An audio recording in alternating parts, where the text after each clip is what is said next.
কমছে নদ নদীর পানি, বাড়ছে পানিবন্দী মানুষের দুর্ভোগ। জামালপুর, গাইবান্ধা ও সিরাজগঞ্জে এখনও পানিবন্দী কয়েক লাখ মানুষ। বন্ধ রয়েছে ১.৫ শতাধিক শিক্ষা প্রতিষ্ঠানে পাঠদান। এদিকে লালমনিরহাটের তিস্তা ও ধরলার পানি বাড়ায় প্লাবিত হয়েছে নদী তীরবর্তী নিচু এলাকা। এখন জন্ম সনদ দিয়ে খোলো বিকাশ স্টুডেন্ট অ্যাকাউন্ট। নিজের বিকাশ নিজে কর। বন্যা পরিস্থিতির আরও খবর জানাতে কুড়িগ্রাম থেকে যুক্ত হচ্ছেন সহকর্মী আব্দুল খালেক। কুড়িগ্রামের বন্যা পরিস্থিতি কি? যদিও সেখানে পানি কিছুটা কমতে শুরু করেছে আমরা জেনেছি, কিন্তু ৭টি উপজেলায় এখনো পানিবন্দী লক্ষাধিক মানুষ। তাদের জন্য আসলে স্থানীয় প্রশাসনের কতটুকু প্রস্তুতি সেখানে দেখেছেন?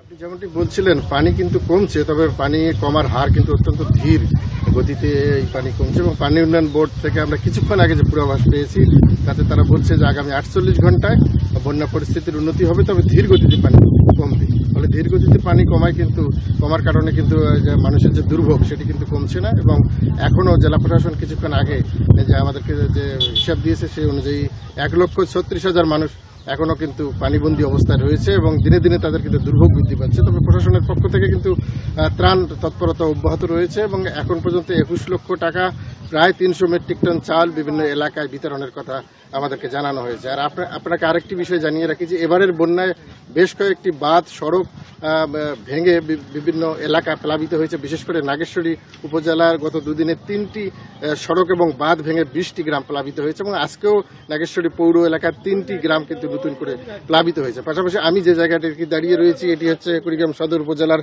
বাংটুর ঘাট এলাকা। এখানে একটি স্পার ক্ষতিগ্রস্ত হয়েছে। ১০ মিটার অংশ গত দুদিন আগে এটি ধস নেমে এবং সেটি মেরামতের জন্য পানি উন্নয়ন বোর্ড চেষ্টা করছে। পাশাপাশি চিলমারি উপজেলা ব্রহ্মপুত্র ডানতি রক্ষা পিচিং করা ব্লক সেটি ধসে গিয়ে সেটি মারাত্মক ঝুঁকিপূর্ণ অবস্থায় রয়েছে। ওই বাঁধটি ভাঙলে কিন্তু উলিপুর এবং চিলমারি বিস্তীর্ণ এলাকা প্লাবিত হওয়ার আশঙ্কা করছে। পাশাপাশি যে গবাদি পশু এবং যে শিশুর খাদ্যের যে সংকট সেটিও কিন্তু প্রকট হয়ে উঠছে এবং বিশুদ্ধ পানির সংকট। অনেক মানুষ কিন্তু বন্যার্ত মানুষ নৌকায় বসবাস করছে।